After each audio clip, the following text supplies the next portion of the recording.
Alright, just to let you know that I am not gonna post videos as often because I borrowed Sonic Chronicles from my brother, and there's also Pokémon Ranger 2 coming out soon, and Chrono Trigger DS as well, and there's also Final Fantasy IV DS that I wanna buy and play sometime soon. So yeah, there won't be as much time for this Let's Play.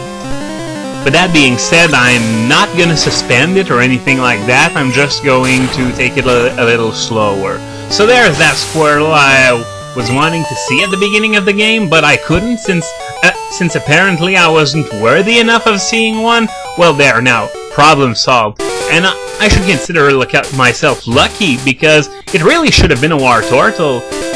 Speaking of which, it's amazing how many trainers simply refuse to evolve their Pokémon, such as the Caterpie and Weedle I was talking about in the last part. That's Squirtle level 20, and on the other side, there are some Pokémon that evolve too early, such as the level 16 Raticate from Mount Moon. There's also Faulkner's Pidgeotto, which is level 9, I think. Oh, and now, see what Pikachu originally looked like? Well, it looks nothing like it now. Oh, Thunder Wave, you gotta be kidding me! Well, there goes my supersonic speed. Anyway, as I was saying, Pikachu looked much fatter than it does now. In fact, if you look at the sprites, one next to the other, the sprites of each game, it looks like Pikachu's growing thinner with each game. Now my Alakazam learned Disable. I'm not sure what they were thinking when they gave it just 55 accuracy, because it's complete garbage. Even if it had perfect accuracy, it would be completely worthless. At least they upgraded it to 80 in the last generation, but it's still, no one ever uses it. When you want to prevent something from using a move, it usually they'll resort to Taunt, but not Disable. Oh, finally a bug catcher with the sense to evolve its Pokemon. Now it's a Butterfree, and, well, it's probably one of the toughest foes I've faced so far in the game. Oh, you mean Random Confusion on top of that? Ouch, and the low defense really hurts, though. I wonder how, with such low attack power, it can inflict so much damage to begin with. I'm gonna switch to Ivysaur. I don't have the choice, because Parafusion is nasty. Even more nasty than a barrage of super effective confusions. Thank God Stun Spore failed, else it would have been the worst battle ever. So anyway, while I'm on the subject of bugs, I haven't been on GameFAQs in a while, so I don't know if there are still as many Who's the Best Bug Pokemon as there used to be there, because when I was there were a lot of these, and there always were some really weird choice, like no one ever said Heracross, even though it was undeniably the best by far. No! Make way for Pinsir and Vespiquen! Vespiquen? Yeah, some people actually picked Vespiquen for best bug. Scizor was a popular choice as well, but while it was a good bug, it still wasn't in the same league as Heracross, until it picked up Bullet Punch, that is, and I don't know if it's enough to put it over Heracross, only time will tell, but if we go from the usage data in September, then it's probably going to be finally the first Pokemon to ever knock Heracross off the top rung of the bug ladder. Now you might say that Heracross didn't exist in the first generation, but I respond that, you know, bugs in the first generation were so miserable. They were all underused, every last one of them, and the concept of never used didn't exist, so they were all bottom tier. So picking a best bug is like having to choose between jamming needles in your eye sockets or stapling your urethra shut. It's such a bad choice that it's almost better off for Heracross not to have existed back then. Alright, now I've switched to Ivysaur, and now that I have Razor Leaf, I can use it even when it's not very effective, since it will always critical anyway, to some very rare exceptions until I evolve, but still. Alright, now I'm going to head down to Vermilion City. Oh no, wait, there's a trainer left. But still, reaching Vermilion City is always good news when I play this game, because that means one thing. I am finally going to get a bike! Now what's annoying about the bike in this game is that there's no hotkey for key items, so every time I want to pull out the bike, I gotta go to the menu, open the items, and pick the bike.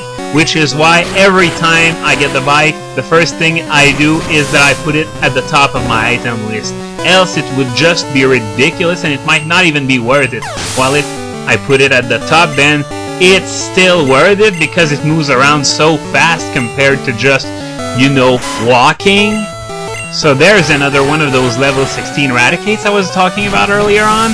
And no, I wonder if there's someone out there who hotkeys something else than the bike. I mean, sure, you might want to hotkey the good rod or the super rod when you're fishing, but otherwise, it's always the bike for me. Is there anyone who hotkeys something else? Really? Okay, now I'm going to head to Vermilion, and like I always do, I will check out what everyone has to say just for the sake of completion. Just gonna put Alakazam back in the front because I'm gonna heal it soon.